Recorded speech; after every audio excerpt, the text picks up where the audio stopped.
رسوله النبي الأمين المكين الحنين الكريم الرؤوف الرحيم وعلى آله الطيبين الطاهرين المطهرين وصحبه الكرام المتقين المكرمين المخلصين. أما بعد، أعوذ بالله من الشيطان الرجيم. بسم الله الرحمن الرحيم. قال رب أوزعني أن أشكر نعمتك التي أنعمت علي. رب أوزعني أن أشكر نعمتك التي أنعمت علي وعلى والدي وأن أعمل صالحا ترضاه وأصلح لي في ذريتي إني تبت إليك وإني من المسلمين. صدق الله مولانا العظيم.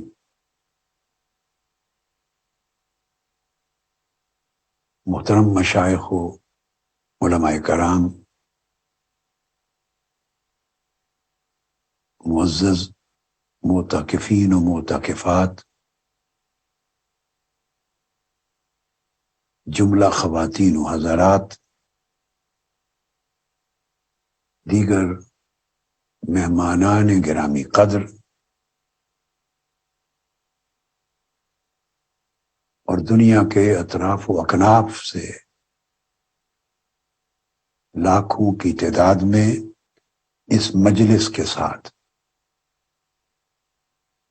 سمع و بصر کے طریق سے شرکاء و حاضرین، سامعین و ناظرین، السلام علیکم ورحمۃ اللہ وبرکاتہ۔ الحمدللہ تعالی آج 2023 کے مسنون اعتکاف کی تیسری شب ہے، اور آج کا موضوع بھی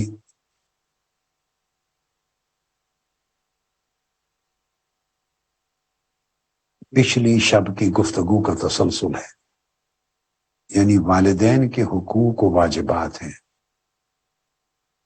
جس کا عنوان ہے وَبِالْوَالِدَيْنِ إِحْسَانًا۔ مگر کل کی گفتگو صرف سورہ بنی اسرائیل کی متعلقہ آیات کریمہ کی تفسیر پر مشتمل تھی۔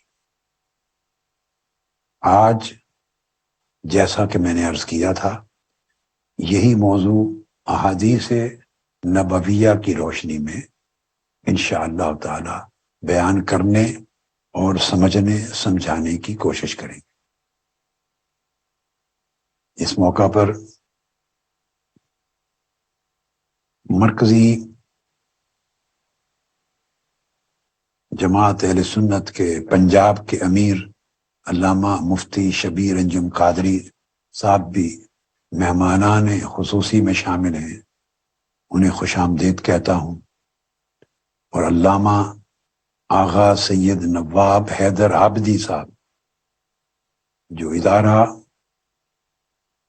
معارف الولایہ پاکستان یا ادارہ معرفت الولایہ پاکستان کے سربراہ ہیں، لکھا ہوا جس طرح آیا ہے اس میں کچھ لکھائی میں خطا تھی، میں نے دونوں طرح سے پڑھ دیا۔ انہیں خوش آمدید کہتا ہوں، علامہ عابدی صاحب کو، اور پیر سید خورشید اور حسن شاہ صاحب بخاری، سجادہ نشین بساں شریف آزاد کشمیر، انہیں بھی خوش آمدید کہتا ہوں۔ ہماری خوش نصیبی ہے کہ ہم اللہ کے حضور معتکف ہیں، اس کے در پر سائل بن کر جمے بیٹھے ہیں، اور اس کا انعام یہ ہے کہ پھر آپ سب کے سروں پر سایہ ہے. حضور قدوۃ الاولیاء والعارفین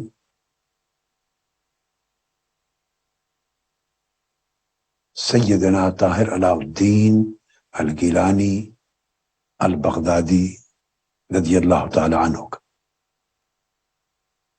جو میرے شیخ طریقت اور آقائے نعمت ہیں، میرے مرشد مربی ہیں، جن کی خدمت میں 25 برس سے زائد عرصہ ان کے جوڑے سیدھے کرنے اور ان کے قدمین کو چومنے پہ میں نے لگائے،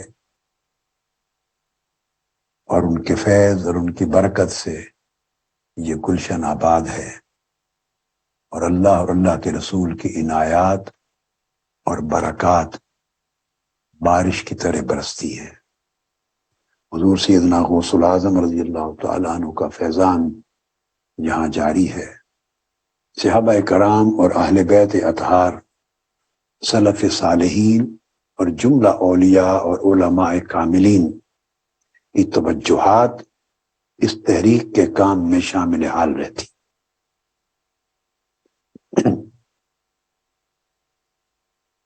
میں نے آج عنوان گفتگو کے طور پر سورہ احقاف کی یہ آیت کریمہ تلاوت کی ہے. یہ سورہ احقاف کی آیت نمبر 15 ہے،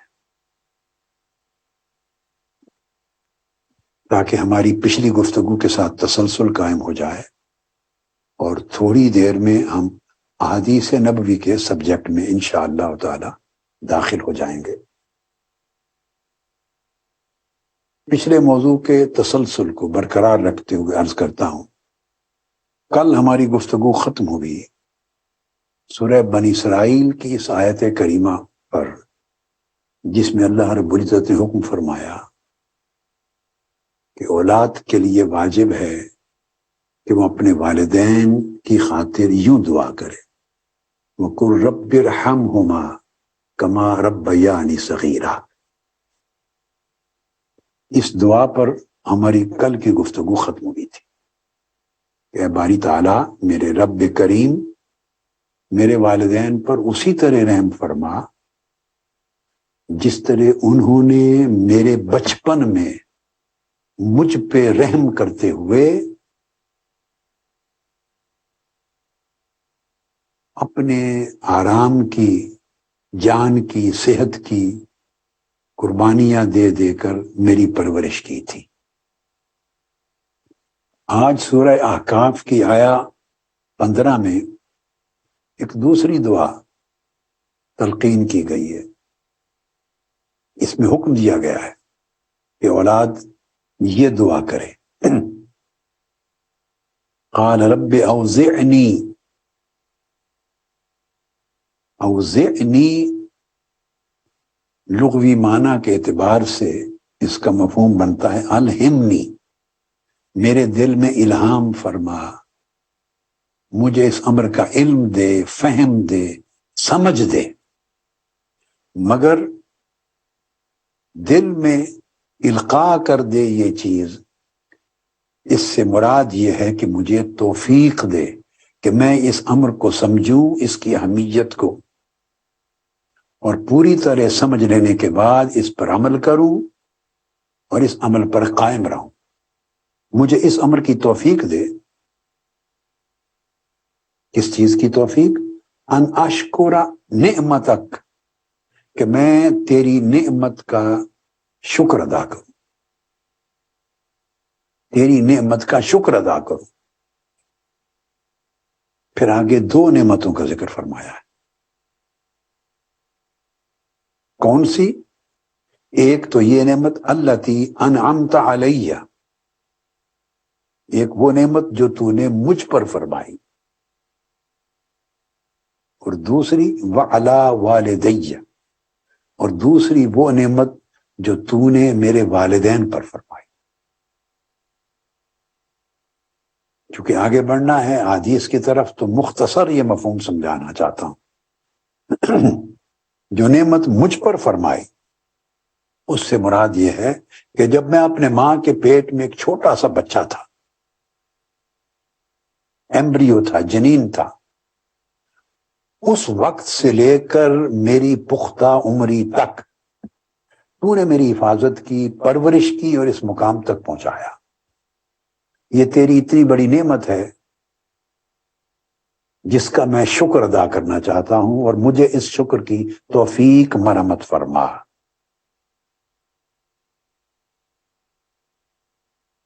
اور دوسرا وعلی والدیہ، اور جو تو نے میرے والدین پر نعمت کی، اس کا ایک معنی یہ ہے کہ پھر میرے والدین کو تو نے توفیق دی کہ وہ اپنے آرام کو ایک طرف رکھ دیں، اور میری اتنی محبت ان کے دلوں میں ڈالی کہ انہوں نے بڑی تکلیفیں برداشت کی، مصائب و آلام اٹھائے، اور اس پیدائش کے وقت سے بلکہ اس سے بھی قبل سے لے کر آج اس عمر تک انہوں نے میری پرورش کی، میری کفالت کی، تربیت کی، نگرانی کی، نگہبانی کی، اور مجھے اس قابل بنایا۔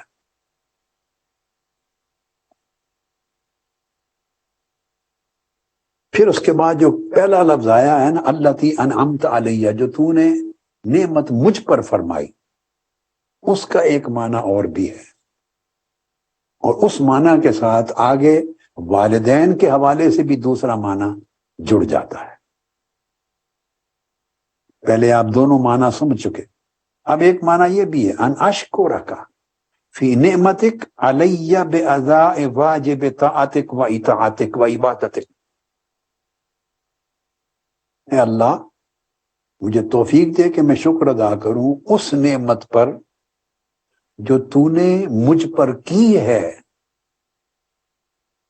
اور مجھے شعور عطا کر دیا ہے کہ میرے والدین کا مجھ پر احسان ہے، اور مجھے یہ سمجھ دے دی ہے اور توفیق دے دی ہے کہ میں اس احسان کو سمجھوں اور اس کا شکریہ ادا کروں اور ان کی خدمت کروں، تیری عبادت کروں، طاعت کروں، اور ان کی خدمت کروں اور ان پر احسان کروں۔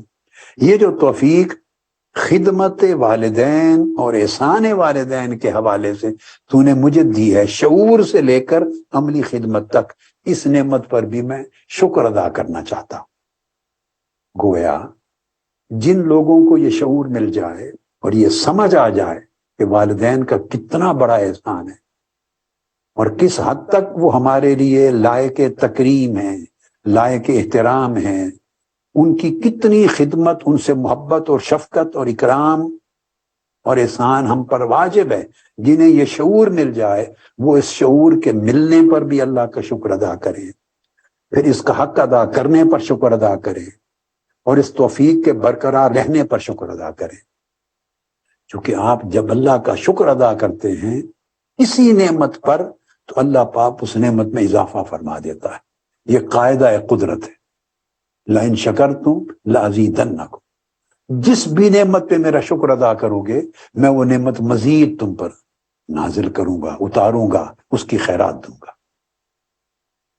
اس کے بعد یعنی دعا کے 3 حصے ہیں، پہلا حصہ ہو گیا، دوسرا حصہ دعا میں فرمایا کہ اب بندہ یہ مانگے وَأَنْ أَعْمَلَ صَالِحًا تَرْضَاهُ، کہ باری تعالیٰ اب شکر ادا کرنے کے ساتھ مجھے توفیق دے کہ میں نیک عمل کروں، نیک سیرت بن جاؤں، میرے اخلاق سنور جائیں، میری زندگی نیکی اور طاعت کا نمونہ بن جائے، صالح اعمال کا ارتکاب کروں، ترضا ہو، ایسی نیک سیرتی دے اور ایسے نیک اعمال کرنے کی توفیق دے جن سے تو راضی ہو۔ اب یہ جو ٹکڑا، یعنی اس ٹکڑے سے پہلے بھی والدین پر اللہ کی نعمت اور اپنی ذات پر اللہ کی نعمت کے شکر کا بیان ہے، اور اس ٹکڑے کے بعد اپنی اولاد کے حوالے سے پھر ایک دعا ہے۔ ان دو دعاؤں کے درمیان میں یہ تلقین کرنا کہ تو دعا کر کہ مجھے نیک عمل کرنے کی توفیق دے، اب اس دعا کے حصے کا اگلے آنے والے دعا کے کلمات کے ساتھ براہ راست تعلق ہے۔ اس کا مطلب یہ ہے کہ باری تعالیٰ مجھے یہ توفیق دی کہ نیک عمل کروں، کیونکہ میں نیک عمل کروں گا تو میرے اعمال میری اولاد کے لیے نمونہ بن جائیں گے. میں نیک سیرت بنوں گا تو میری سیرت میرے اولاد کے مستقبل کو سنوارے گی، ان کے لیے ایک اچھا ماڈل بنے گی. اس میں اللہ پاک تلقین فرماتے، حکم فرماتے ہیں کہ بندے یہ دعا مانگ کہ مجھے نیک سیرت بنا، تاکہ میری اولاد بچپن ہی سے مجھے دیکھ دیکھ کر نیک سیرت بن جائے. یہاں والدین کی ذمہ داری ادا ہو گئی. نہیں، دعا مانگنے والا بیٹا ہے، دعا مانگنے والا بیٹی ہے، مانگنے والی بیٹی ہے، مگر وہ دعا کیوں منگوائی جا رہی ہے؟ والدین کی نسبت سے دعا ہو چکی، اب اس دعا کا تعلق اس کی اپنی اولاد کی نسبت سے. دعا منگوائی جا رہی ہے، مولا مجھے نیک کر، تاکہ میری نیکی کو دیکھ دیکھ کر میری اولاد نیک ہو جائے. یہ والدین کے لیے ایک بہت بڑا حکم ہے، ایک منبع رشد و ہدایت ہے. دیکھیے، میں نے 2 دن اس موضوع پہ اس لیے مقرر کیے ہیں کہ ہم میں سے ہر کوئی یا تو باپ ہے یا باپ بنے گا، اور بیٹیوں میں سے اور بہنوں میں سے ہر کوئی یا ماں ہے یا اس کو ماں بننا ہے. یعنی ہم میں سے کوئی ایک شخص بھی ایسا نہیں جو زندگی میں کبھی باپ نہیں ہوگا یا زندگی میں کبھی ماں نہیں ہوگی. اللہ سب کو اولاد عطا فرمائے اور اس نعمت سے کسی کو محروم نہ کرے، کیونکہ ہر ایک نے اس مرحلے سے گزرنا ہے. آج جو اولاد ہے اسی کو کل باپ بننا ہے، اور جو آج باپ ہیں، والدین ہیں، وہی اپنی جوانی میں، نوجوانی میں، بچپن میں اولاد تھے.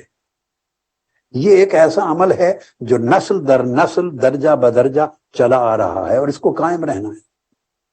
اس لیے میں نے 2 دن مقرر کیے کہ ہر ایک کے ساتھ، ہر ایک کی زندگی کے ساتھ اس کا ڈائریکٹ ایک تعلق ہے. یہ پورا مضمون جڑا ہوا ہے. اس میں والدین کو متوجہ کیا گیا، جھنجھوڑا گیا ہے کہ آپ چاہیں اگر اولاد نیک بنے تو خود نیک بنے. بس ایک جملے میں درس ہے، جو چاہیں والدین کہ ان کی اولاد نیک بنے، وہ خود نیک بنے. ان کی نیکی ان کی اولاد کی زندگی میں نیکی بن کے ظاہر ہوگی، ان کی سیرت اولاد کے اندر ان کی سیرت بن کے ظاہر ہوگی. آپ اولاد کے لیے آئینہ ہیں. بچپن سے اولاد جو کچھ دیکھتی ہے اپنے ماں باپ کو، وہی سیکھتی ہے، اسی طرح بولتی ہے، اسی طرح اٹھتی بیٹھتی ہے، اسی طرح اس کا چال چلن ہے، وہی اس کے معیارات ہیں، اور وہی زندگی میں کرتی ہے وہ اولاد. کیونکہ اولاد کا سب سے پہلا ماڈل اور آئیڈیل اس کے والدین ہوتے ہیں. بیٹی ماں کی شبیہ بنتی ہے، بیٹا باپ کی شبیہ بنتا ہے. صرف صورت میں نہیں، سیرت میں، کردار میں، اخلاق میں، آداب میں، اطوار میں، عادات میں. آپ دیکھتے ہیں، روزمرہ دیکھتے ہیں، ان اعمل صالحا ترضاہ، یہ اس امر کی طرف اشارہ ہے. اگر اولاد کو نیک دیکھنا چاہتے ہیں، صالح اولاد دیکھنا چاہتے ہیں، تو صالح والدین بنیں. ہماری زندگی میں تضاد ہے، ہم خود نیک سیرتی کا نمونہ اپنی اولاد کو پیش نہیں کرتے. ہم گھر کے اندر دین کا ماحول کریٹ نہیں کرتے، ہم خود نماز نہیں پڑھتے، گھر میں باجماعت نماز کا اہتمام نہیں کرتے کہ بچوں کو کھڑا کریں پیچھے. اور جو اوقات 1 یا 2 وقت بھی آپ کو ملتے ہیں جب بچے اکٹھے ہوں، تو اکٹھی ایک جماعت کا ماحول پیدا کریں. ہم خود گھر میں قرآن مجید سے ان کو نہیں جوڑتے، ہم خود گھر میں ان کو دینی تعلیمات پر نہیں لگاتے، ہم گھر میں خود سچ نہیں بولتے، جھوٹ بولتے ہیں، میاں بیوی آپس میں جھگڑا کرتے ہیں، اونچ نیچ کرتے ہیں، حق تلفی کرتے ہیں، زیادتی کرتے ہیں، بدخلقی سے بات کرتے ہیں. یہ سارا ڈرامہ جو آپ دن بھر زندگی کا گھر میں چلاتے ہیں، میاں بیوی الجھ رہے ہیں، بات بات پہ جھونک ہو رہی ہے. کوئی آدمی آیا ہے تو آپ کہہ رہے ہیں کہ کہہ دیں گھر پہ نہیں ہے، جھوٹ بول رہے ہیں.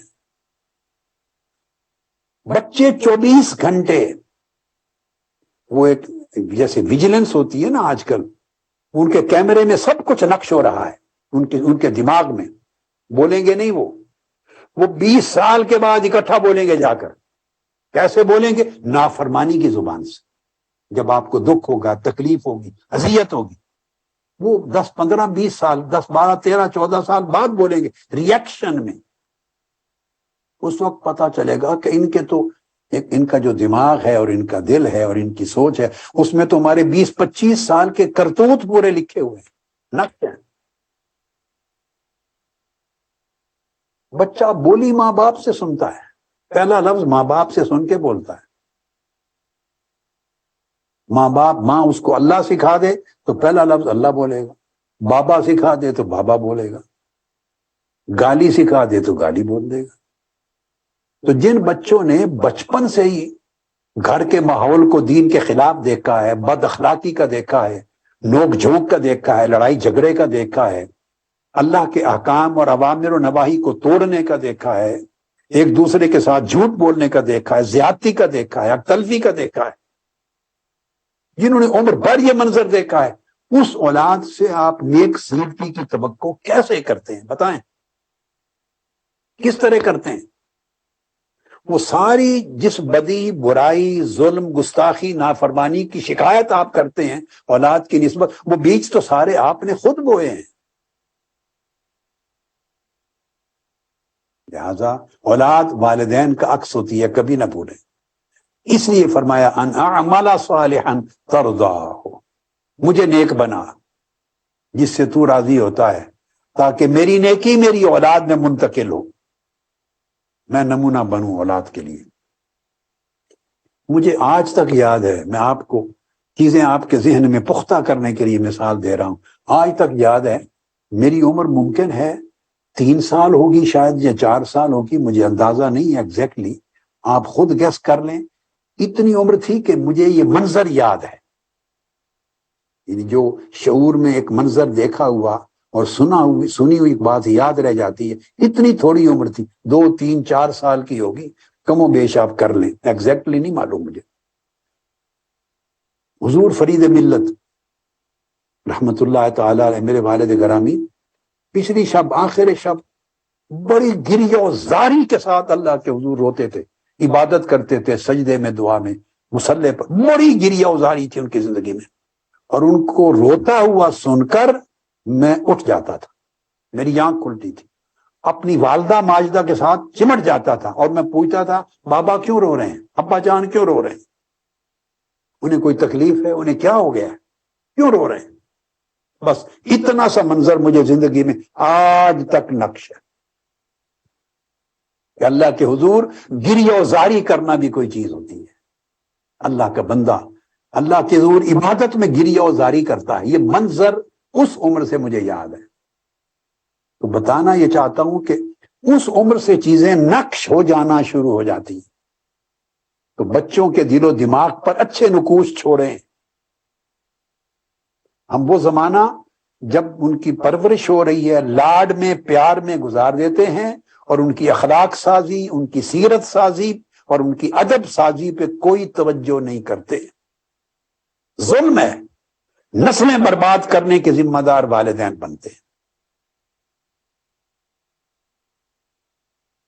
اس کے بعد فرمایا وَأَصْلِحْ لِي فِي ذُرِّيَّتِي، پھر یہ دعا کر کے باری تعالی مجھے، یہ ایک آیت کا ایک ایسا حصہ ہے جس کے بڑے عجیب معارف اور معنی ہیں. وَأَصْلِحْ لِي فِي ذُرِّيَّتِي، ترجمہ تو یہ ہے کہ باری تعالی میرے لیے میری اولاد میں نیکی اور خیر رکھ دے. یہ ترجمہ ہے، اس سے ظاہر ترجمہ نہیں ہو سکتا. میرے لیے میری اولاد میں نیکی اور خیر رکھ دے. مگر اس سے مراد کیا ہے؟ مراد یہ ہے کہ اصلح لی فی ذریتی، ایسی نیکی رکھ کہ جیسے میرے والدین، اب اس کے 2 3 معنی ہیں.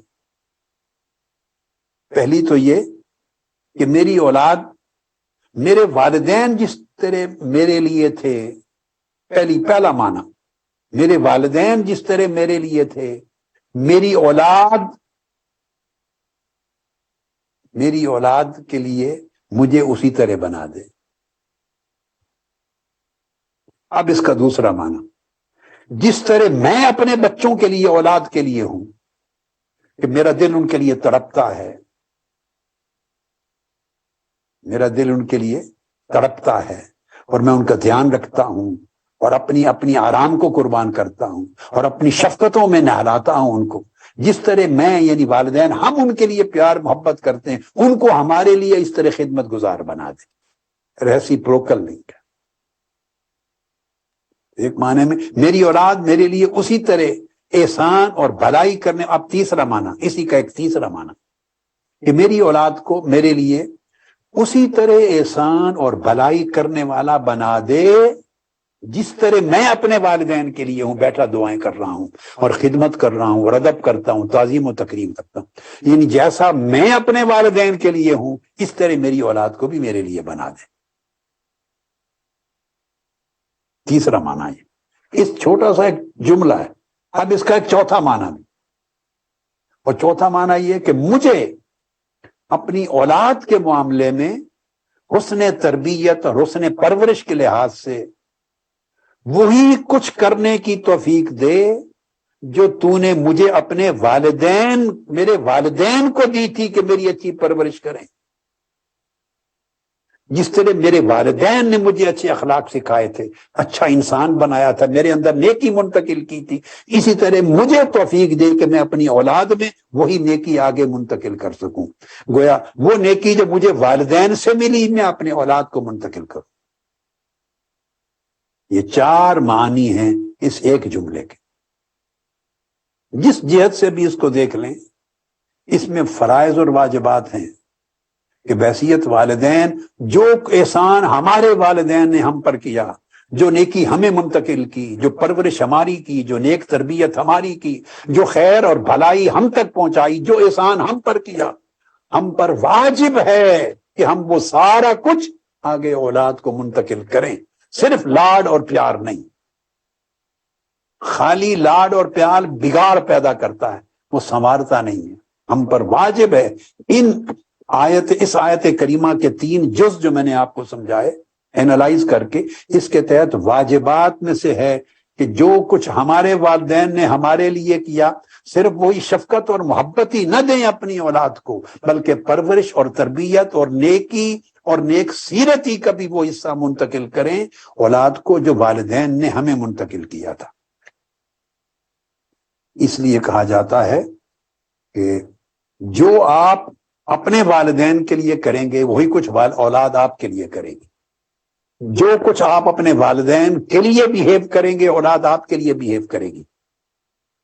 ہر عمل کی سزا یا جزا اللہ چاہے تو آخرت میں مؤخر کر دے، برے عمل کی سزا اللہ چاہے تو آخرت میں مؤخر کر دے، یہ اللہ پر، مگر والدین کے ساتھ کی ہوئی نافرمانی اور بدسلوکی کی سزا اللہ صرف آخرت تک مؤخر نہیں رکھتا، وہاں تو ہوگی، اللہ پاک اس کی سزا اسی دنیا میں دیتا ہے اور دکھاتا ہے۔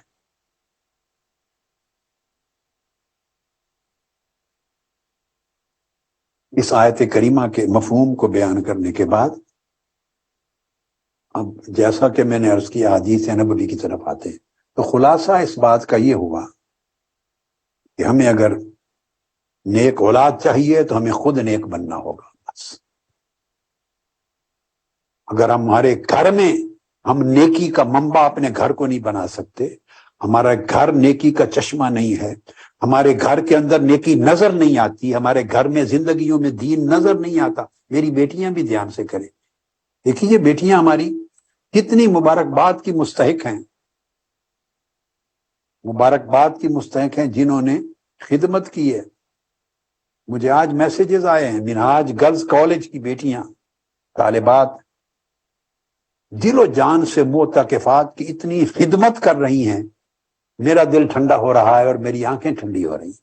اللہ پاک آپ کو اجر دے اور اس نیکی کو دوام دے آپ کے اندر، اور دنیا و آخرت میں اس کے بے حساب اجر دے۔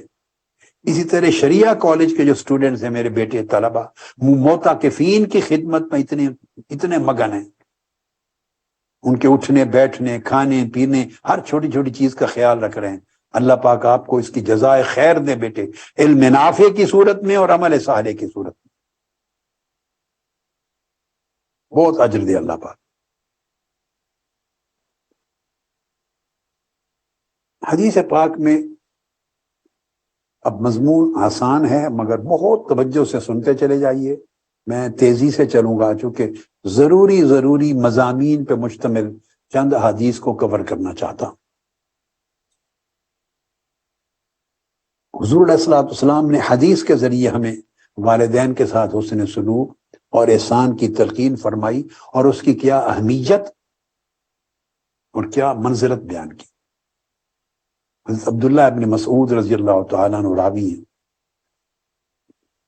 فرماتے ہیں میں نے حضور علیہ الصلوۃ والسلام سے پوچھا ای العمل احب الی اللہ، کون سا عمل ایسا ہے جو اللہ کو سب سے زیادہ پسند ہے؟ کون سا عمل سب سے زیادہ پسند؟ اب اس سے آپ کو دین کے اعمال میں ترجیحات، صحیح ترجیحات قائم کرنے کا بھی سلیقہ ملے گا۔ کون سا عمل سب سے پسند ہے اللہ کو؟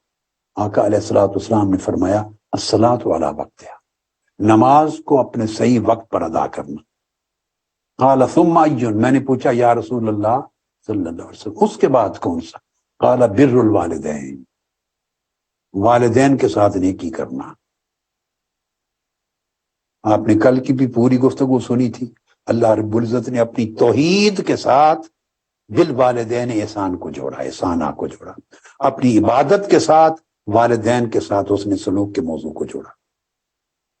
حدیث پاک میں بھی فرمایا سب سے مقبول اور محبوب عمل اللہ کی بارگاہ میں، محبوب عمل وقت پر نماز ادا کرنا، اللہ کا اپنا حق نماز کا، عبادت کا، دوسرا والدین کے ساتھ اس نے بڑے احسان۔ قال ثم ای، میں نے پوچھا اس کے بعد؟ فرمایا الجہاد فی سبیل اللہ، اللہ کی راہ میں جہاد کر۔ تو جہاد سے والدین کے ساتھ اس نے سلوک کا درجہ بلند رکھا ہے، نماز اور جہاد کے درمیان، نماز کے متصلاً بعد والدین کے احسان اور ان کے ساتھ شفقت اور اس نے سلوک کا درجہ۔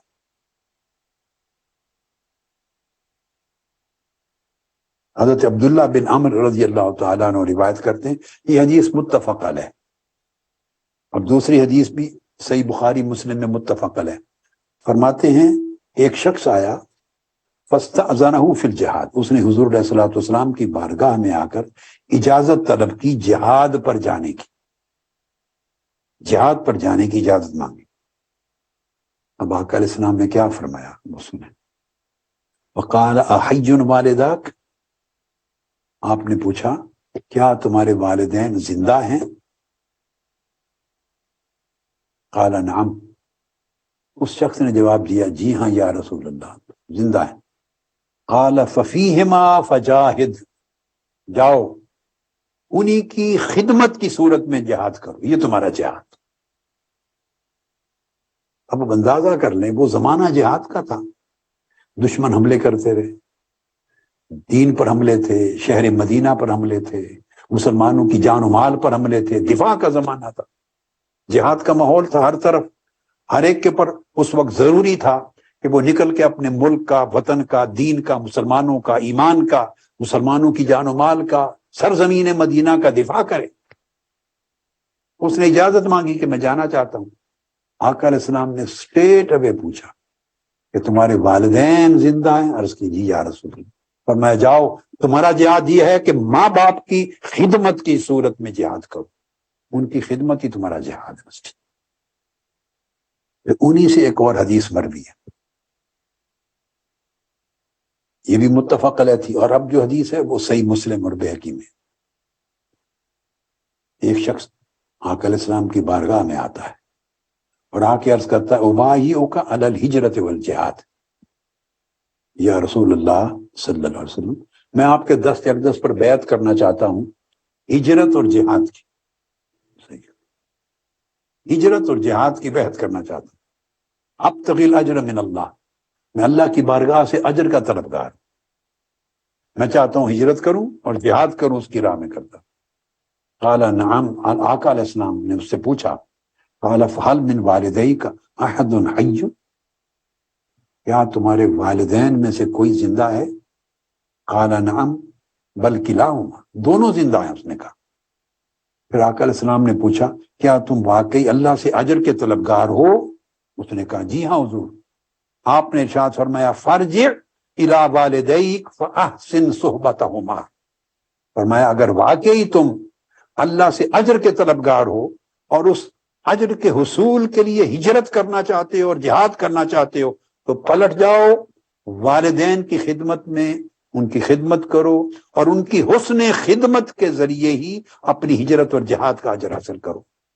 ان کی خدمت ہی تمہاری ہجرت ہے اور ان کی خدمت ہی تمہارا جہاد ہے۔ صحیح مسلم کی حدیث۔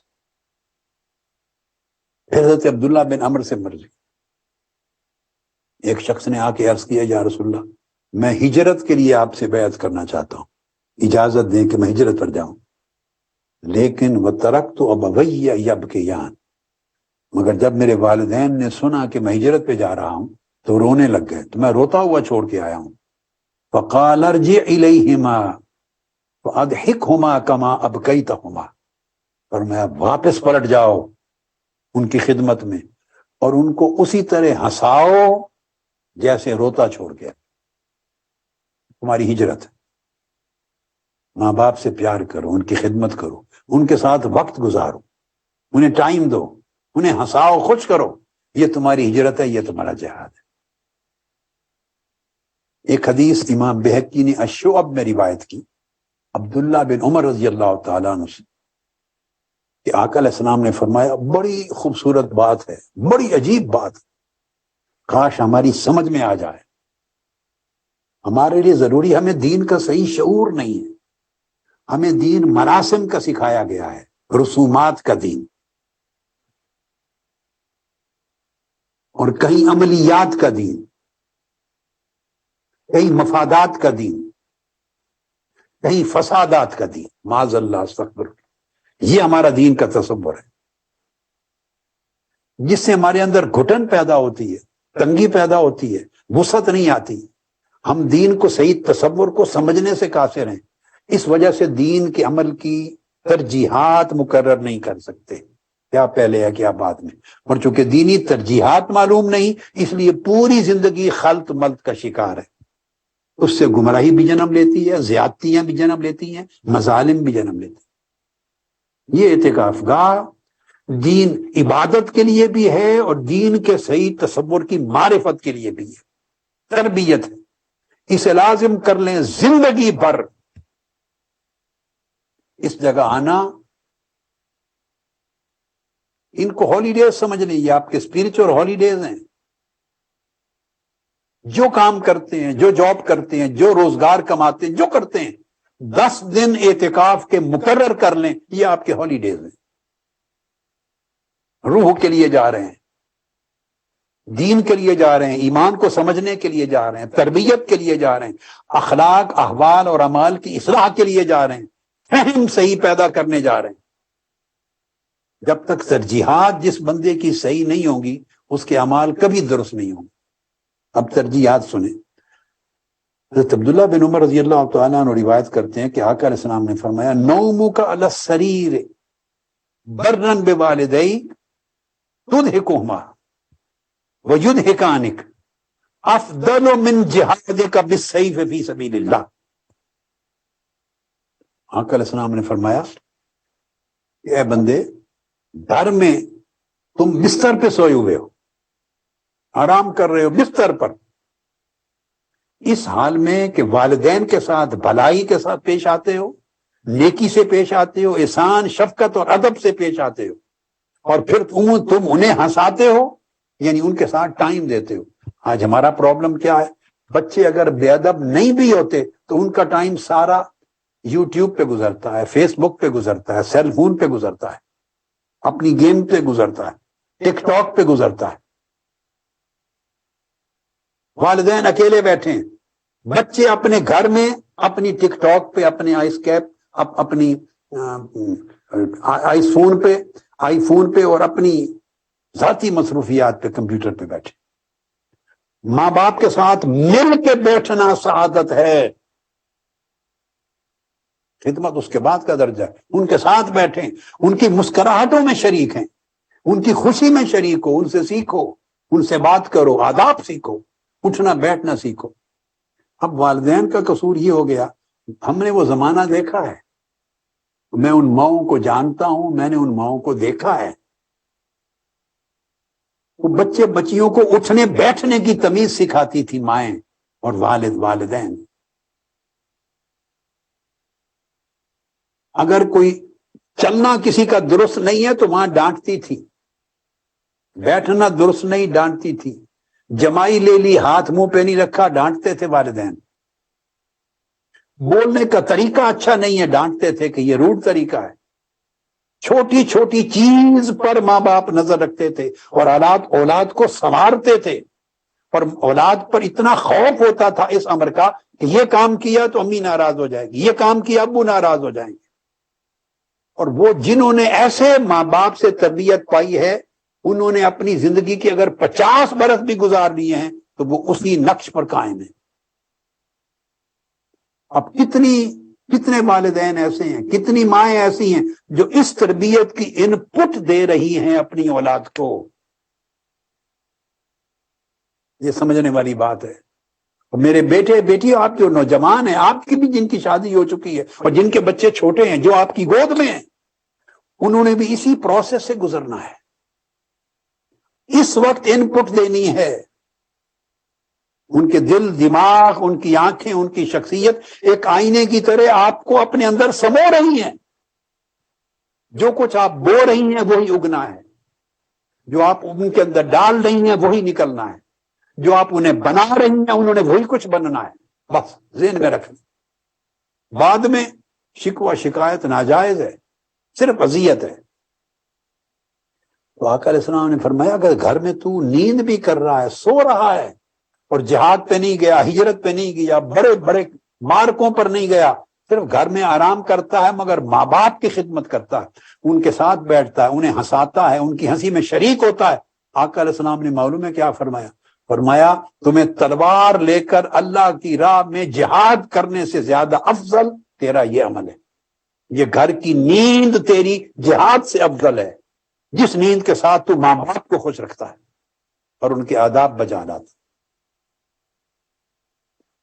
ایک حدیث میں ہے، حضرت انس بن مالک رضی اللہ تعالیٰ عنہ فرماتے ہیں، ایک صحابی نے، ایک شخص نے آ کے عرض کیا یا رسول اللہ میں جہاد پہ جانا چاہتا ہوں مگر میرے پاس استطاعت نہیں، طاقت نہیں ہے، وسائل نہیں۔ تو آقا علیہ السلام نے فرمایا حل باقیہ من والدی کا احد، کیا تمہارے والدین میں سے کوئی زندہ ہے؟ قال امی، میری والدہ زندہ ہے۔ آقا علیہ السلام نے فرمایا اگر والدہ زندہ ہے جاؤ اس کے ساتھ حسن سلوک کرو اور اللہ کا جو عہد ہے والدین کی خدمت کا وہ پورا کرو۔ اگر والدین کے ساتھ اللہ کے عہد کو تم نے پورا کر دیا، تیرا حج بھی ہو گیا، تیرا عمرہ بھی ہو گیا، تیرا جہاد بھی ہو گیا۔ اور اس حج سے مراد نفلی حج ہے، اس لیے کہ جب اس نے کہا میرے وسائل نہیں، استطاعت نہیں، تو حج تو فرض ہی نہیں نا اس پر۔ یعنی والدین کی خدمت کریں، اس طرح تجھے نفلی حج کا ثواب بھی مل گیا، تو حاجی بھی بن گیا، تو معتمر بھی بن گیا۔ ہم میں سے بے شمار لوگ ہیں، ایک ذوق ہو گیا، لوگ حج پر کثرت کے ساتھ جاتے ہیں، عمرے پر جاتے ہیں، سمجھتے ہیں حج اور عمرے کے عمل سے پورے سال کی تباہ کاریاں جو کرتے رہتے ہیں وہ ساری دھل جائیں گی، صاف ہے۔ یہ اللہ کے ساتھ ٹرک کرنے کی گیم ہے، ٹرک ہے اللہ کے ساتھ، دھوکہ دہی ہے۔ ہم نے پوری زندگی دین کے نام پر بھی اور دنیا کے نام پر بھی، مذہب کے نام پر بھی، سیاست کے نام پر بھی، معیشت کے نام پر بھی، معاشرت کے نام پر بھی، پوری زندگی ٹرک اور دھوکہ دہی کی عبارت بنا دی عبارت۔ یہ ہے والدین کے ساتھ حسن سلوک کا عالم۔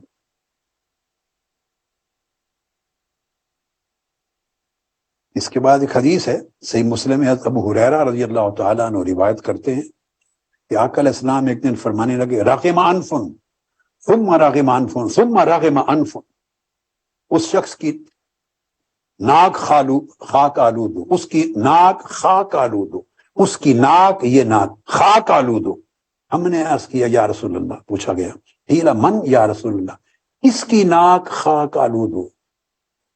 مطلب اس کا تھا کہ افسوس ہے اس شخص پر، اس کی محرومی پر، اس کی بدقسمتی پر افسوس، اس کی بدبختی پر افسوس۔ عرض کیا یا رسول اللہ کس کی بدبختی؟ قال من ادرک ابویہ عند الکبر احدہما او کلیہما فلم يدخل الجنہ، اس شخص کی بدبختی پر افسوس جس نے اپنے والدین میں سے دونوں کو یا ایک کو بڑھاپے تک پایا اور پھر بھی جنت میں نہ گیا۔ یعنی والدین کا بڑھاپا ملے اور اولاد جنت میں نہ جا سکے، فرمایا اس کی بدبختی پر افسوس، اس کی محرومی پر افسوس کہ اتنا آسان عمل اللہ نے اس کو دے دیا جو کتنے گناہوں کو مٹا دے گا۔ میں نے کل ذکر کیا تھا کہ میں ہمیشہ اس چیز کے لیے ترستا رہتا ہوں، یہ وہ ایک نیکی ہے جو مجھے کرنے کے لیے موقع نہ مل سکا۔ میری والدہ ماجدہ کی وفات اس وقت ہوئی، کل کسی نے مجھ سے سوال بھی کیا ہے اعتکاف کے خطاب کے بعد، تو جواب بھی دے رہا ہوں۔ ایک بیٹی نے بھیجا ہے سے، چھوٹی بچی نے، کہ جو میں نے کہا تھا کہ چک کے پیچھے کھڑی ہو کے دیکھتی رہتی تھی پوری عمر کہ میں گلی کے موڑ سے کب مڑا ہوں۔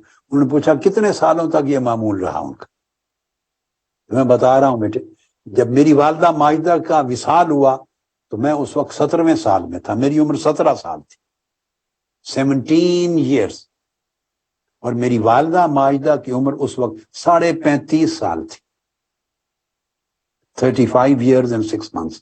وہ 36 برس کی نہیں ہوئی تھی، ان کا وصال ہو گیا، اور میری عمر کا 17واں سال تھا، میں 17 سال کا تھا۔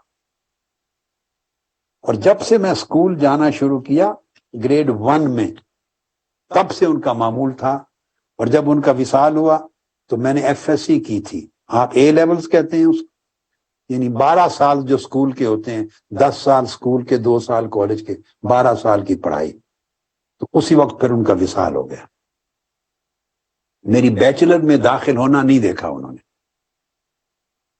تو گویا یہ سارے 17 سال ہی ان کا یہ عمل رہا۔ تو وہ علامہ اقبال کا ایک ماں کے اوپر ایک کلام ہے، مجھے یاد نہیں، مصرع ہے شاید، جب ہوا خدمت کے قابل میں تیری تو چل بسی۔ علامہ اقبال کا جب ہوا خدمت کے قابل میں تیری تو چل بسی۔ تو میرا تو یعنی طالب علمی کا زمانہ تھا، وہی خدمت جو بچپن کی عمر میں ادب احترام کی ہوتی ہے انسان کی، وہ خود جوان تھی تو خدمت کا تو موقع ہی نہیں آیا تھا، نوجوان تھی، وہ وفات ہو گئی۔ تو اللہ نے فرمایا جو اپنے والدین کا بڑھاپا پائے اور جنت نہ ملے، بدبختی ہے۔ اور حضور فرید ملت رحمت اللہ علیہ، میرے والد گرامی، وہ ان کے 6 سال بعد وصال فرما گئے۔ اس وقت میری عمر 23 برس تھی، میں 23 تھا 1974 میں، تو ان کا وصال ہو گیا، تو وہ بھی میری نوجوانی تھی۔ خوش نصیب ہیں وہ جنہیں والدین نصیب ہیں، میسر ہیں، اور پھر ان کا بڑھاپا ملا ہے۔ اور بڑھاپے میں وہ ٹیسٹ ہے جس کا کل ذکر ہوا تھا، جس میں حکم فرمایا کہ بڑھاپا آئے اف نہیں کہنا، جھڑکنا نہیں ہے، وہ زمانہ ملے۔ اور آقا علیہ السلام نے فرمایا پھر وہ شخص جنت میں داخل نہ ہو، بڑا بد نصیب ہے۔ پھر آقا علیہ السلام نے یہ بھی فرمایا کہ جو شخص، انس بن مالک رضی اللہ تعالیٰ روایت کرتے ہیں، جو چاہتا ہے کہ اس کی عمر دراز ہو اور اس کا رزق وسیع ہو، اسے چاہیے کہ والدین کے ساتھ نیکی اور احسان کرے اور خونی رشتہ داروں کے ساتھ بھلائی کرے، ان کو جوڑے۔ فَلْيَبَرَّ وَالِدَيْهِ وَلْيَصِلْ رَحِمَهُ، والدین کے ساتھ احسان کرنا آپ کی عمر کو دراز کرتا ہے، اور عمر دراز کرنے کا مطلب یہ ہے اللہ پاک موت تک کے فیصلے کو اس نیک عمل کے ذریعے مؤخر کر دیتا ہے۔ اور خونی رشتوں کو جوڑے، اللہ پاک اس سے رزق بھی فراخ کرتا ہے۔ ایک حدیث یہ عمومی موضوع کے اوپر، ایک اور حضرت عبداللہ ابن عباس رضی اللہ تعالیٰ عنہ سے مروی ہے، بڑے ایمان افروز مضمون کی حدیث۔ آقا علیہ السلام نے فرمایا ما من ولد بار ينظر الى والديه نظرۃ رحمت، کہ کوئی اولاد میں سے کوئی صالح بیٹا ایسا نہیں جو اپنے والدین کو روزانہ محبت بھری نگاہ سے دیکھے، والدین کو محبت بھری نگاہ سے دیکھے، الا کتب اللہ لہ بکل نظرۃ حجۃ مبرورۃ، ایک نگاہ بھی محبت کی جو ماں باپ کی نگاہ پہ چہرے پر ڈالتا ہے، اللہ اس کے نامہ اعمال میں ایک مقبول حج لکھ دیتا ہے، ایک مقبول حج۔ اب صحابہ کرام نے ایک دلچسپ سوال کیا، قالوا وَإِن نَظَرَ كُلَّ يَوْمٍ مِئَةَ مرہ، یا رسول اللہ اگر کوئی شخص ایک دن میں 100 مرتبہ نگاہ ڈالے محبت کی، 100 بار، تو پھر فرمایا تو اس کو 100 بار ہر روز 100 حج لکھے جائیں گے اس کے عمل۔ قال نعم، ہاں 100 بار ہی لکھے جائیں گے، 100 حج مبرور روزانہ لکھے جائیں گے اس کے نام اعمال میں۔ کیوں؟ آپ نے فرمایا اللہ اکبر و اطیب، اللہ بڑا ہے، اس کے خزانوں میں کوئی کمی نہیں ہے۔ ایک بار محبت کی اور ادب کی نگاہ ڈالنے سے حج مبرور دے، اور دوسری بار ڈالنے سے رک جائے، کہتے نہیں ایک بار دے چکا انہیں، اللہ بڑا ہے۔ 100 بار ڈالے 100 حج لکھے جائیں گے روزانہ۔ تو آپ میں سے کتنے ہیں جو چاہتے ہیں کہ روز 100 حج آپ کے نام اعمال میں لکھے جائیں، مقبول حج؟ ہاتھ کھڑا کریں۔ بیٹے بیٹیوں کے لیے، سب کے لیے۔ ایک بیٹی نے یہ بھی مجھے پوچھا، بیٹے یہ معمول نہ بنائیں سوال کر کے نکلنے کا، پھر ٹائم شارٹ ہوتا ہے، میں جوابات نہیں دے سکتا، کیونکہ آج آ گئے تو میں نے انٹرٹین کر لیا، اب آئندہ نہ بھیجیں، مجھے مشکل ہوتی ہے، تھوڑے وقت میں مضمون رہ جاتا ہے۔ ایک نے پوچھا جو بیٹی سسرال میں مصروف رہتی ہے اور شوہر پہ ہی ڈیپینڈ کرتی ہے، اپنے وسائل نہیں، وہ اپنے والدین کا خیال کیسے رکھے؟ بیٹی میں نے کل ہی بتا دیا تھا، والدین کا خیال رکھنا، مالی کفالت تو اسی کے ذمے ہے اولاد میں سے جس کے پاس وسائل ہیں بیٹے، موسٹلی وہ بیٹے ہوتے ہیں۔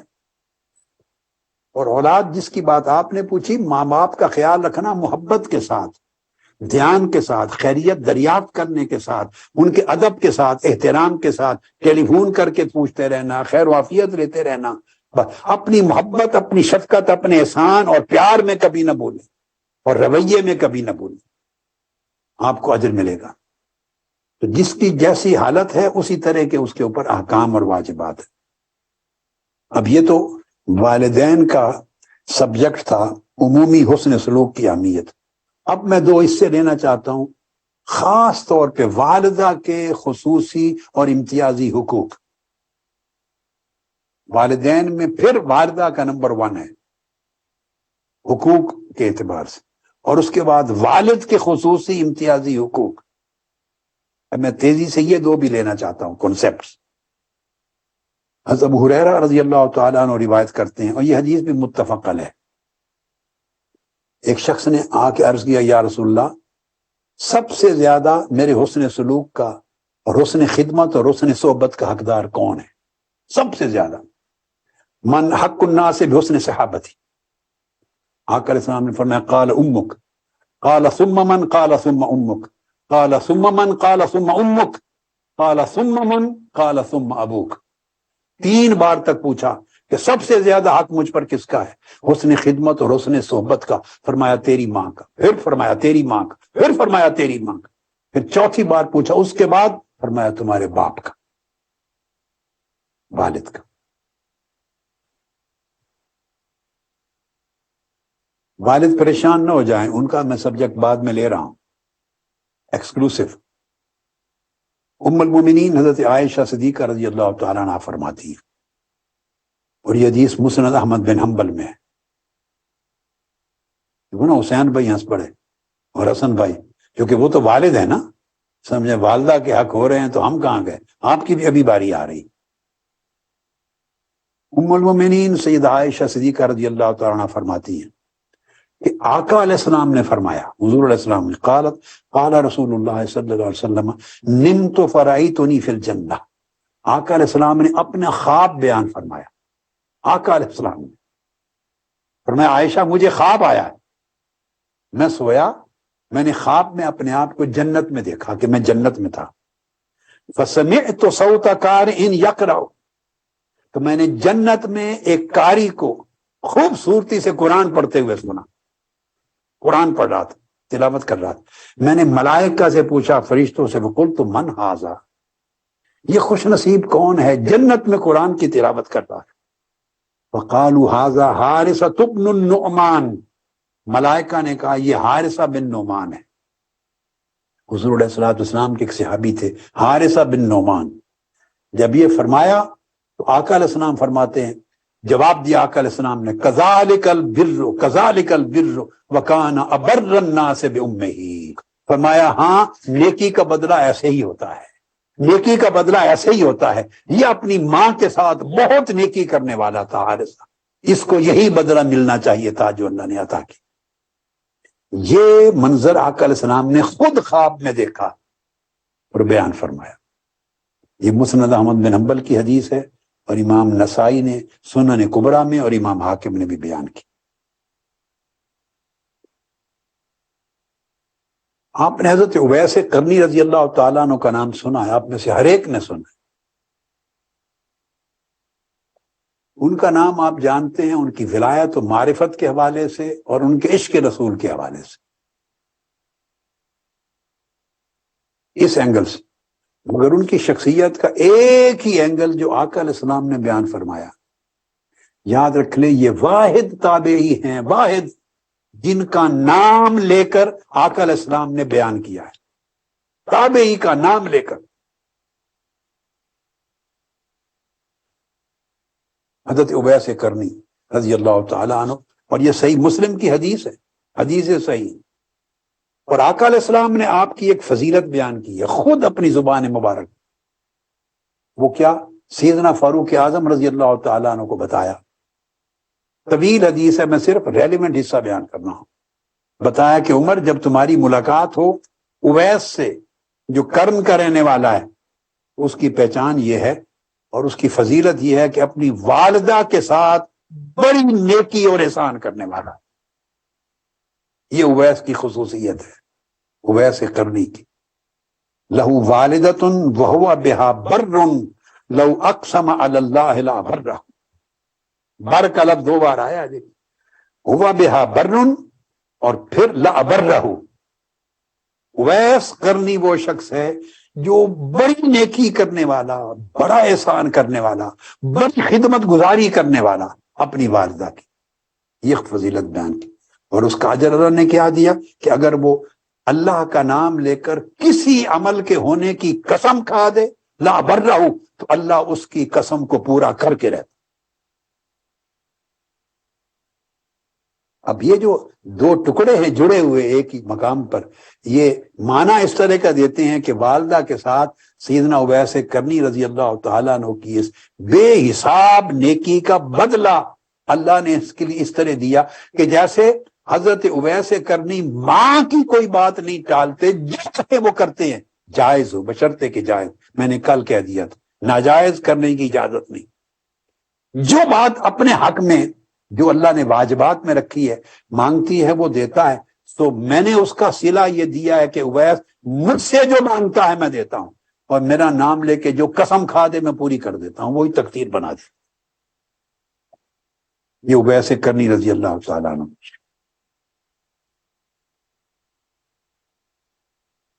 اسی وجہ سے آقا علیہ السلام نے فرمایا الجنت تحت اقدام الامہات، کہ جنت ماؤں کے قدموں کے نیچے۔ اب جنت جب ماؤں کے قدموں کے نیچے رکھ دی تو اولاد کے لیے فضیلت بتا دی اور ماں کے لیے ذمہ داری بتا دی کہ اے ماں تیری اولاد کی جنت تیرے قدموں کے نیچے ہے۔ اب اللہ پاک نے یہ تیرے ہاتھ میں دے دیا ہے، تو چاہے تو اولاد کو جنت بھیج دے، جنتی بنا دے، اور چاہے تو اپنی اولاد کو دوزخی بنا دے، دوزخ کی راہ پہ چلا دے، کیونکہ تیری گود میں پل رہی ہے، وہ بولی تجھ سے سیکھ رہی ہے، تو اتوار تجھ سے سیکھ رہی ہے، تعلیم اور شعور تیرے ذریعے لے رہی ہے۔ اب تیری مرضی تو اسے جنت کی راہ پہ ڈالتی ہے یا دوزخ کی راہ پہ ڈالتی ہے۔ تو اگر اولادیں خدا نہ خواستہ دوزخ کی راہ پہ گئیں تو مواخذہ صرف اولاد کا نہیں ہوگا، جیسے ماں کا حق خدمت میں پہلے ہے، اس طرح گرفت گریبان بھی ماں کا سب سے پہلے پکڑا جائے گا، کیونکہ اس کی گود میں پلی، پھر باپ کا پکڑا جائے گا۔ قُوا أَنفُسَكُمْ وَأَهْلِيكُمْ نَارًا، ذمہ داری بھی دونوں پر ہوگی، دونوں پر عائد ہو، کہ جب اولاد کو بنانے سنوارنے کا وقت تھا، انہیں نیکی اور بدی کا فرق سکھانے کا وقت تھا، انہیں جنت یا دوزخ کی راہ پہ ڈالنے کا وقت تھا، اس وقت کیوں نہیں پرواہ کی؟ بات کے شکوے ریلیونٹ ہیں تو ذمہ داری دی۔ اب والد کے بھی خصوصی اور امتیازی حقوق ہیں، جیسے والدہ کے، اس طرح والد کے۔ صحیح مسلم میں حدیث پاک آقا علیہ السلام نے فرمایا، ایک سادہ سا جملہ فرمایا، لا یجزی ولد والدہ، کوئی بیٹا اپنے باپ کا حق ادا ہی نہیں کر سکتا۔ ختم کر دی بات آقا علیہ الصلوۃ والسلام۔ اب گنڈا پور صاحب بھی خوش ہو گئے کہ نہیں؟ حسن بھائی بھی، حسین بھائی بھی، احمد نواز انجم صاحب بھی، سارے جو سردار شاکر مزاری صاحب، جی ایم ملک صاحب، جواد حامد، ہمارے محسن صاحب ہیں ہر کوئی خوش ہو گیا۔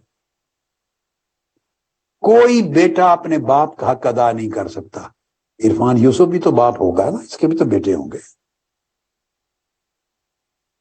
سوائے ایک کے، فرمایا سوائے ایک شخص کے، الا یہ اس زمانے میں لوگ غلام ہوتے تھے، سوائے اس خوش نصیب بیٹے کے کہ جس کا باپ اتفاقاً غلام تھا، اس نے اپنا مال و دولت جو کمایا خرچ کر کے اپنے باپ کو آزادی دلوا دی، خرید کر آزاد کر دیا، اس کو اللہ پاک اس کے اجر میں رکھے گا کہ اس نے باپ کا حق ادا کیا۔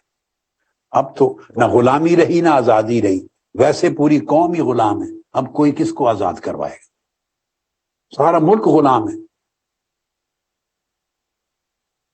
کرکس یہ کہ باپ کا حق ادا ہی نہیں ہو سکتا۔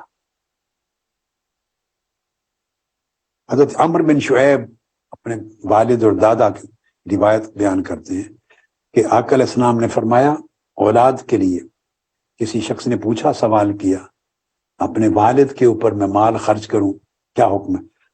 جی آپ نے فرمایا، انا، میرے والد کو ضرورت ہے، فرمایا انت و مالک لوالدک، تیرا مالک بھی تیرا باپ ہے اور تیرے مال کا مالک بھی تیرا باپ ہے، خرچ کرو، اس کا حق ہے۔ انت و مالک لوالدیک، تیرا مالک بھی تیرا والد ہے اور تیرے مال کا مالک بھی تیرا والد ہے، کیونکہ اولاد کا جو کسب ہوتا ہے سارا باپ کے ذریعے آتا ہے۔ ان اولادکم من اطیب کسبکم فکلوا من کسب اولادکم، اولاد کا مال باپ کا مال، لہذا والدین پر، ماں باپ پر مال خرچ کرنے میں بخل کرنا بڑا گھٹیا فعل ہے، جہنم میں لے جائے گا یہ بخل۔ تو خدمت کرنے کا مطلب یہ نہیں ہے ضرور کہ آپ شادی ہو جائے تو ایکسٹینڈڈ فیملی میں اکٹھے رہنا ہے، یہ شریعت میں کہیں حکم نہیں ہے، یاد رکھنا۔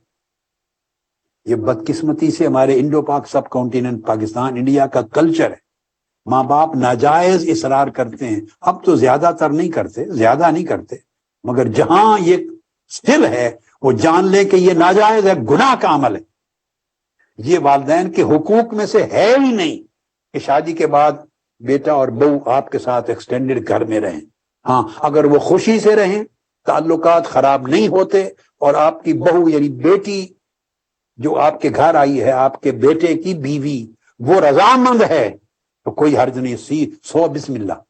اگر وہ رضامند نہیں رہنا چاہتی، الگ گھر مانگتی ہے، تو یہ اس کا حق ہے اور شرعی حق ہے اس کا، آپ نہیں روک سکتے۔ اور اگر اکٹھے رہنے سے تعلقات خراب ہوتے ہیں تو کل کے بیٹے اور والدین کا رشتہ بھی خراب ہو اور بے ادبی آئے اور اللہ رسول کے احکام ٹوٹیں، تو اس گناہ سے بہتر ہے کہ انڈیپینڈنٹ رہیں۔ مگر یہ جو تعلق کا خیال رکھنا، خدمت کرنا، یہ محبت کا خیال، جب آئیں روزانہ آئیں، ماں کے اور باپ کے قدم چومیں، پاؤں دبائیں، خدمت کریں، مالی کفالت کریں، ضروریات پوری کریں، ان کو ہنسائیں، ان کو خوشی دیں، تعظیم کریں، تکریم کریں، ادب سے بولیں، نیچے بیٹھیں، 100 طریقے ہیں پیار کے، کفالت کریں۔ صرف یہ کہ گھر میں اکٹھا رہنا ہے بیٹے اور بہو کے رکھ کر، یہ شریعت کے حقوق اور واجبات میں سے نہیں ہے، بلکہ یہ آج کے زمانے میں جو مشکلات پیدا ہوتی ہیں اور بچے اور بچی کی ازدواجی زندگی خراب ہوتی ہے، اس کی حفاظت اور امن اس میں ہے کہ انڈیپینڈنٹ رہیں۔ یہ والدین کو بھی خیال کرنا چاہیے۔ آقا علیہ الصلوۃ والسلام نے ارشاد فرمایا، امام احمد بن حنبل اور امام ترمذی نے، ابن ماجہ، سیاہ ستہ نے روایت کیا۔ حضرت ابو الدرداء رضی اللہ تعالیٰ عنہ فرمایا الوالد اوسط ابواب الجنہ فإن شئت فأدع ذلك الباب او احفظه۔ آقا علیہ السلام نے فرمایا کہ والد جنت کا وسیع دروازہ ہوتا ہے۔ ہر شخص کے لیے جنت کے بہت سے دروازے ہیں، مگر جو مین درمیان کا مین گیٹ ہے، مین انٹرنس آف جنت، بڑا دروازہ سب سے درمیان کا، وہ والد ہوتا ہے۔ اگر والد کو راضی کرے، اس کے نقش قدم پر چلے، تعظیم کرے، تکریم کرے، محبت کی نگاہ سے تکے، ادب کرے، سیکھے، خوش کرے، کفالت کرے، تو اللہ پاک اسے جنت کے مین انٹرنس سے داخل فرمائے گا۔ اس کے بعد آقا علیہ السلام نے فرمایا اب تمہاری مرضی، والد کی تعظیم و تکریم و خدمت کر کے چاہے تو اس دروازے کو اپنے لیے محفوظ کر لو، اور چاہے تو بے ادبی کر کے خدمت کا حق ادا نہ کر کے اس دروازے کو ضائع کر لو۔ فَإِن شِئْتَ فَأَدِعْ، چاہے تو ضائع کر لو، چاہے تو یہ دروازہ اپنے لیے محفوظ کر لو۔ اب بیٹوں کا یہ رویہ باپ کے ساتھ بھی ہوتا ہے۔ ذمہ داری شروع تو ہوتی ہے والدین سے ہی کہ کیا منتقل کیا اولاد کو، مگر ایک بات یہ ذہن میں رکھ لیں، یہ چھٹکارا نہیں بنے گا اولاد کا اگر والدین تربیت نہیں کر سکے۔ تو یہ میں بات بار بار جو کہتا ہوں، یہ والدین کو متوجہ کرنے کے لیے کہ وہ بھی اپنا فریضہ ادا کریں، مگر اولاد سن لے کہ یہ ان کا دفاع نہیں بنے گا، اس وجہ سے چھوٹ نہیں جائیں گے کہ والدین نے تربیت نہیں تھی۔ نہیں، کیوں آپ عاقل و بالغ ہیں، آپ مجھ سے سن رہے ہیں، آپ ہمیشہ سنتے رہے، آپ قرآن میں پڑھتے ہیں، اللہ کے احکام ہیں، اللہ کے رسول کے احکام ہیں، اس میں آپ کو عذر نہیں ملے گا کہ میری تربیت ٹھیک نہیں ہوئی تھی۔ حکم ہوگا اگر تربیت ٹھیک نہیں ہوئی تھی تو آؤ پھر تمہاری تربیت کی بہترین جگہ جہنم ہے۔ جو کہتا ہے میری پرورش صحیح نہیں ہوئی تو حکم ہوگا کہ آؤ پھر تمہاری پرورش کی جگہ یہ مأوا ہے جہنم، بئس المصیر، پھر یہاں تمہاری پرورش کرتے ہیں۔ جب دوزخ کی آگ میں جلائے جاؤ گے، پیپ پلائے جاؤ گے، نہ پانی ملے گا نہ ٹھنڈی ہوا، تباہی اور ہلاکت ہوگی، پھر بتایا جائے گا یہ پرورش ہو رہی ہے، یہ عذر نہیں بن سکتا۔ پھر ایک اور حدیث ہے، صحیح ہے، عبداللہ بن عمرو رضی اللہ تعالیٰ عنہ روایت کرتے ہیں، آقا علیہ السلام نے فرمایا قال رضا الرب فی رضا الوالد، رضا الرب فی رضا الوالد وسخط الرب فی سخط الوالد۔ آقا علیہ السلام نے فرمایا، یہ بھی جامع ترمذی کی، مستدرک حاکم، صحیح ابن حبان، بزار، حدیث صحیح۔ عبداللہ بن عمر فرماتے ہیں آقا علیہ السلام نے فرمایا رب کی رضا والد کی رضا میں ہے، اور اللہ کی ناراضگی والد کی ناراضگی ہے۔ کئی لوگ اس مشرب کے اور اس طبیعت کے ہیں کہ باپ کو ناراض کیے ہوئے ہیں، والدہ کو ناراض کیے ہوئے ہیں، والدین کو ناراض کیے ہوئے ہیں، ان کی خدمت اور ان کے ادب و تکریم کی توفیق نہیں، باہر بڑی نیکی کے کام کرتے ہیں، محفل میلاد سجا رہے ہیں، 11ویں شریف کی محفلیں ہو رہی ہیں، بستر اٹھا کے 40 دن تبلیغی جماعت کے چلے پر جا رہے ہیں، عرس کر رہے ہیں، حج پر جا رہے ہیں، عمرے پر جا رہے ہیں، باہر بڑے لنگر خانے کھول کے کھلا رہے ہیں، اور ماں باپ کی آنکھوں کے آنسو پوچھنے کے روادار نہیں، ان کی بے ادبی کرتے ہیں، ان کو سنتے نہیں، ان کا حق ادا نہیں کرتے۔ یہ سارے کے سارے اعمال رائے گاہ جائیں گے، کسی عمل کا کوئی اجر نہیں، کوئی عمل اس کو دوزخ سے نہیں بچا سکتا۔ جس نے ماں باپ کو دکھ دیا، رنجش پہنچائی، بے ادبی کی، بے توقیری کی، بے تکریمی کی، خدمت نہ کی، اور باہر جا کے نفلی نیکیاں کماتا رہا، وہ کام نہیں آئیں گی، کیونکہ وہ اوجب الواجب کو ترک کر کے آ رہا ہے۔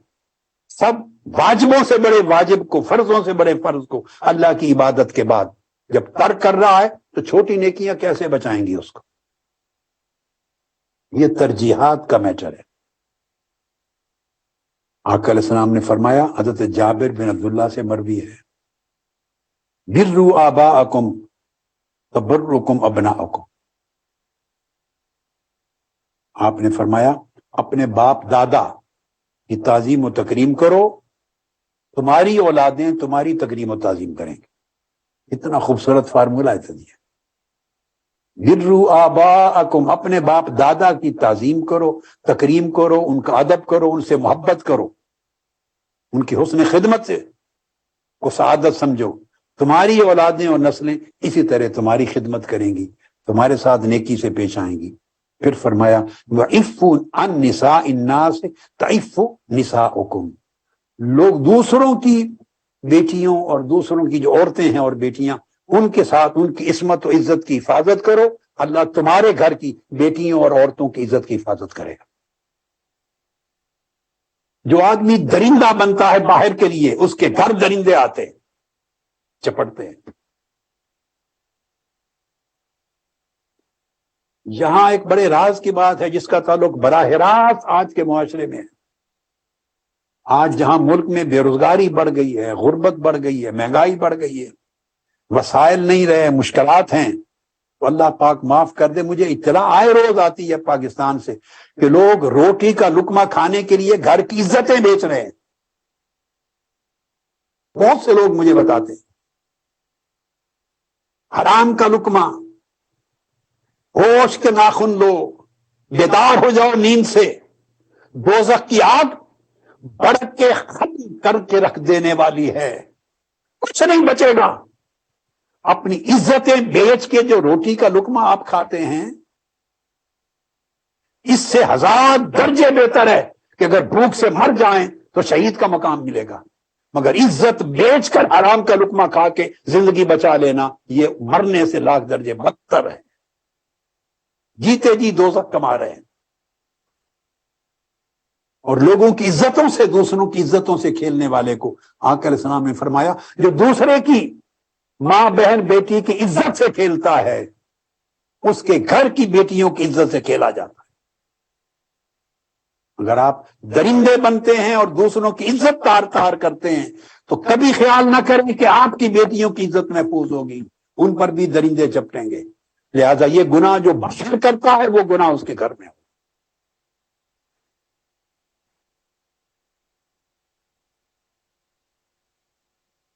ایک حدیث میں ہے، حضرت ابو ہریرہ رضی اللہ تعالیٰ عنہ روایت کرتے ہیں، آپ نے فرمایا ابصر رجلین، حضرت ابو ہریرہ رضی اللہ تعالیٰ عنہ نے 2 آدمیوں کو دیکھا.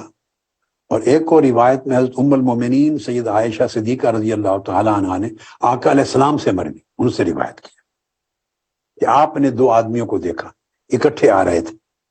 فقال لأحدہما، ان میں سے ایک سے فرمایا ما ھذا منک، یہ تمہارا کیا لگتا ہے یہ شخص دوسرا. وقال ابی، یا رسول اللہ صلی اللہ علیہ وسلم. ممکن ہے یہی واقعہ ابو ہریرہ کے ساتھ بھی پیش آیا ہو، تو 2 الگ روایتوں میں 2 ہیں. انہوں نے کہا یہ میرے والد ہیں. فقال لا تسمہ باسمہ ولا تمشی امامہ ولا تجلس قبلہ، اگر یہ تمہارے والد ہیں تو یاد رکھ لیں ان کے آداب میں سے یہ ہے، حقوق میں سے، کہ ان کا نام لے کر کبھی نہیں بلانا، اور چلو تو ان کے آگے نہیں قدم رکھنا، اور اگر کسی مجلس میں بیٹھیں تو ان سے آگے ہو کے نہیں بیٹھنا، ان کے پیچھے بیٹھنا. یہ آداب ہیں. اب یہ آداب ہماری سوسائٹی میں کہاں رہے ہیں؟ میں نے عرض کیا تھا پہلے ہی دن، یعنی کل کی گفتگو میں، کہ جب ماں باپ کا ادب ختم ہو جاتا ہے تو سوسائٹی میں کسی کا ادب نہیں رہتا. ماں باپ منبع اور سرچشمہ ہیں آداب کے، سب بڑوں کے نمائندے ہیں. وہ اکیڈمی ہے جہاں سے ادب و آداب کی تربیت لے کے نسل تیار ہوتی ہے. پھر اوئے توئے کا کلچر بنتا ہے. پورا کا پورا اسلامی معاشرے کا جو سٹرکچر ہے وہ آداب کے ساتھ قائم ہے.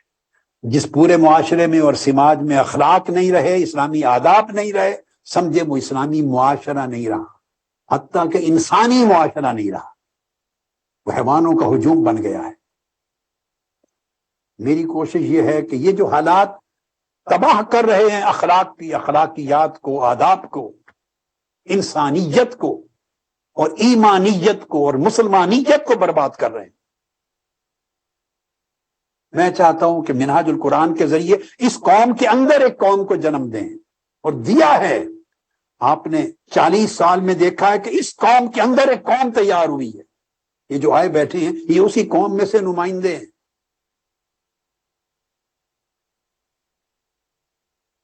یعنی غربت اور افلاس اور مہنگائی اور بے روزگاری کے اس وقت میں سب کچھ چھوڑ کے اتنا خرچہ کر کر کے آئے ہیں کسی طلب کے لیے۔ یہ قوم کے اندر ایک قوم ہے، اس قوم کو بڑھنا چاہیے۔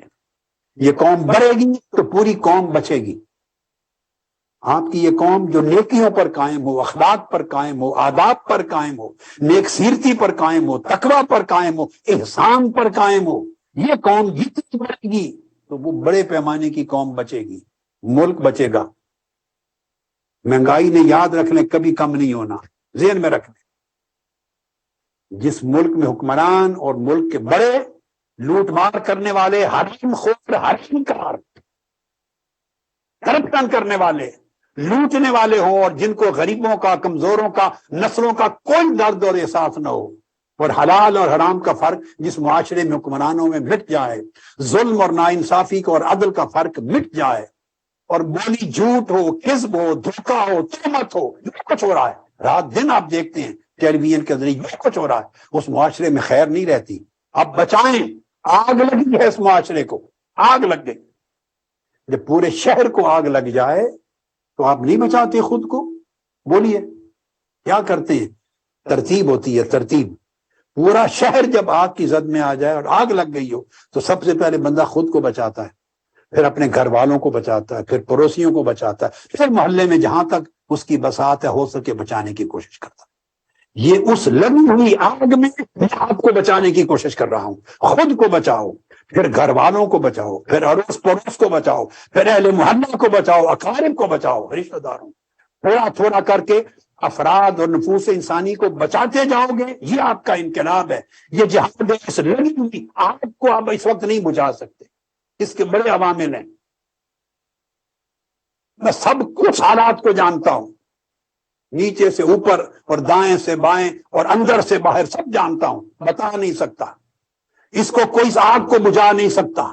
سمجھے کبھی مہنگائی کم ہوگی، کسی کے آنے اور جانے سے مہنگائی کم ہوگی؟ مہنگائی کم نہیں ہوگی، حالات یہی رہیں گے۔ بے روزگاری کوئی کم نہیں ہوگی۔ لوگوں کی آپس کی، سیاستدانوں کی اچھائی برائی الگ میٹر ہے، کوئی اچھا کوئی برا وہ الگ جنگ ہے، مگر آپ سمجھیں کہ آپ کو سکھ مل جائے گا، مہنگائی کم ہو جائے گی، راحت آ جائے گی، وسائل بڑھ جائیں گے، آگ بجھ جائے گی۔ اب یہ آگ لگانے والوں نے لگا دی، اب ساری آگ نہیں بجھا سکتے آپ۔ خود کو بچائیں، گھر کو بچائیں، پڑوسیوں کو بچائیں، اعزا اقارب کو بچائیں، محلے والوں کو بچائیں۔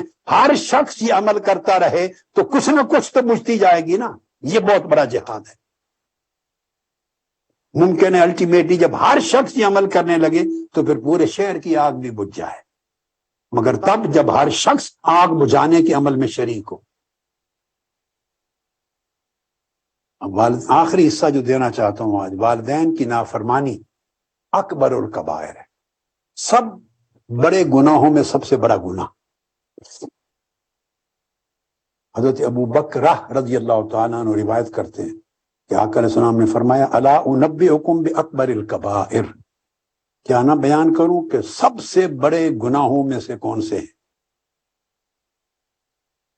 عرض کیا یا رسول اللہ، قال الاشراک باللہ وعقوق الوالدین، اللہ کے ساتھ شرک کرنا اور والدین کی نافرمانی کرنا، یہ تمام کبیرہ گناہوں میں سب سے بڑے گناہ ہیں۔ اب آپ دیکھ لیں، دو بیان کیے سب سے بڑے، اللہ کے ساتھ شرک اور والدین کی نافرمانی، والدین کو تکلیف دینا، اذیت دینا۔ اور دوسری حدیث میں آقا علیہ السلام نے 3 بیان کیے۔ سب سے پہلا فرمایا الاشراک باللہ، دوسرا فرمایا حقوق الوالدین، تیسرا قتل النفس، یعنی انسانی جان کے قتل کرنے سے بھی زیادہ والدین کو تکلیف دینا، اذیت دینا بڑا گناہ ہے۔ نفس انسانی کے قتل سے بھی پہلے بیان کیا، شرک کے بعد۔ اور میں نے پہلے یہ حدیث تذکرہ کر دیا ہے، آقا علیہ السلام نے فرمایا ہر گناہ کا عذاب اللہ پاک قیامت کے دن تک جس کے لیے چاہے مؤخر کر دیتا ہے، سوائے والدین کی نافرمانی کے، انہیں دکھ پہنچانے کے، اذیت پہنچانے کے، ان کی بے تکریمی کے، کہ اللہ پاک ان اللہ یعجلہ لصاحبہ فی الحیات قبل الممات، نافرمان اولاد کے مرنے سے پہلے اس کی نافرمانی اور والدین کی بے توقیری، بے تکریمی، بے عزتی کی سزا وہ اپنی زندگی میں پالے گا۔ اس کی اولاد اس کا گریبان پکڑے گی، اس کی اولاد اس کو گالی دے گی، اس کی اولاد اس کے لیے نافرمان ہوگی، اور اس کو وہی اذیت ملے گی مرنے سے پہلے جو اذیت اس نے اپنے والدین کو دی۔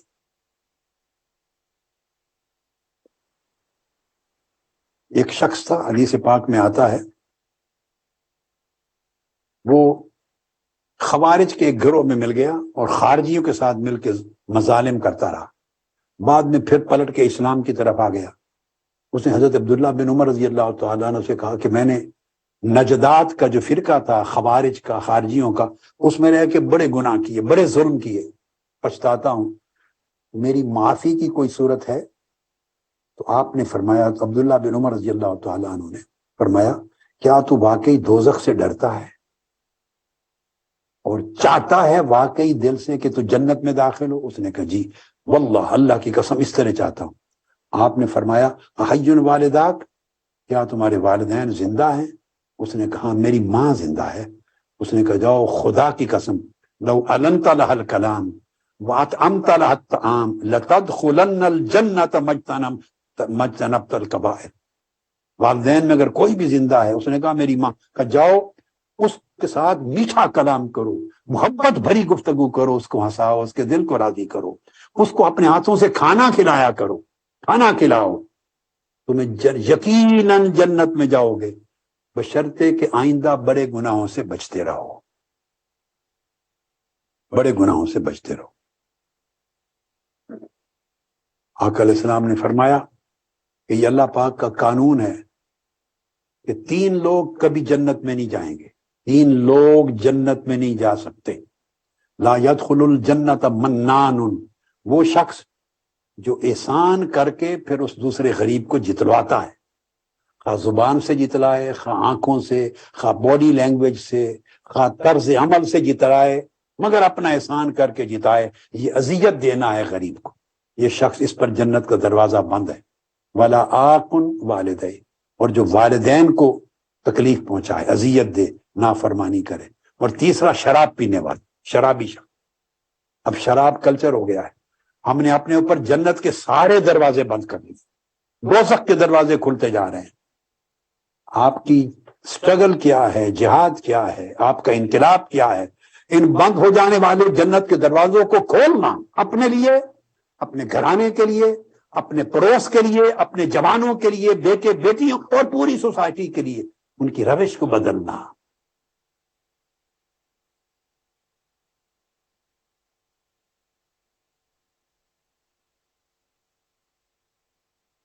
اللہ رب العزت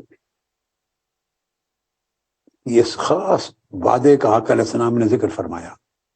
عبداللہ ابن عباس سے مروی ہے، آپ نے فرمایا حضور علیہ الصلوۃ والسلام نے کہ اگر کوئی شخص، اس کے والدین زندہ ہیں یا 2 میں سے کوئی ایک زندہ ہے، اور وہ ہر روز اٹھ کر آ کے ان کی خیریت پوچھتا ہے، مسکرا کے ملتا ہے، ان کی خیریت پوچھتا ہے، آقا علیہ السلام نے فرمایا صرف والدین کی محبت کے ساتھ خیریت پوچھنے سے جنت کے 2 دروازے کھل جاتے ہیں، اس کو 2 دروازے کھل جاتے ہیں۔ اگر 2 میں سے ایک زندہ ہے تو اس کی پوچھتا ہے تو ایک دروازہ ہر روز کھلتا جاتا ہے۔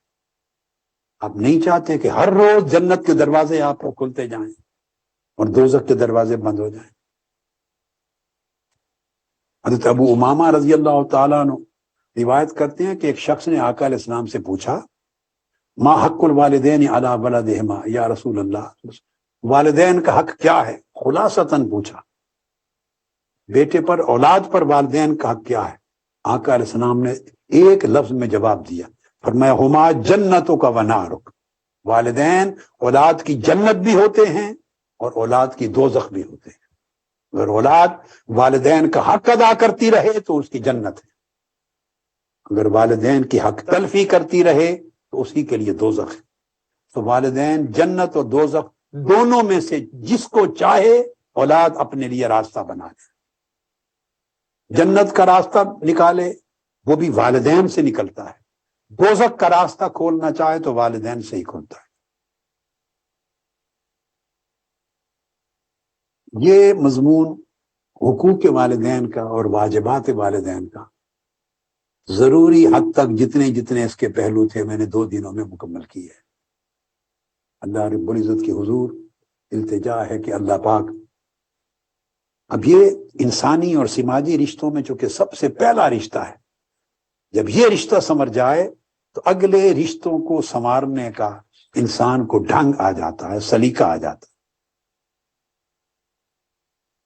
تو یہ سورس تھی، یہ بنیاد تھی، فاؤنڈیشن تھی. اللہ پاک اسے سمجھنے کی توفیق دے اور ہماری فاؤنڈیشن درست ہو جائے، اساس درست ہو جائے، تاکہ اس کے بعد اس کو سمجھ کر ہم اپنے سماج میں، معاشرے میں باقی رشتوں کی بھی اصلاح کر سکیں. کل کا موضوع انشاءاللہ تعالی وہ والدین کے حقوق و واجبات ختم ہو جانے کے بعد ہوگا کہ معاشرے کے تمام طبقات کے ساتھ احسان کا رویہ ہونا چاہیے. تو احسان معاشرے کے تمام طبقات کے حوالے سے اس پر انشاءاللہ کل گفتگو ہوگی اگر اللہ رب العزت کو منظور ہوا. اللہ پاک آپ سب کا ہمارا بیٹھنا، جاگنا، بیان کرنا، سننا، سمجھنا قبول کرے اور پھر سب سے بڑھ کر جو کچھ سمجھا ہے، بیان ہوا ہے، اس پر عمل کرنے کی توفیق عطا فرمائے. وما علینا الا البلاغ والسلام علیکم ورحمۃ اللہ وبرکاتہ. آمین. اللہ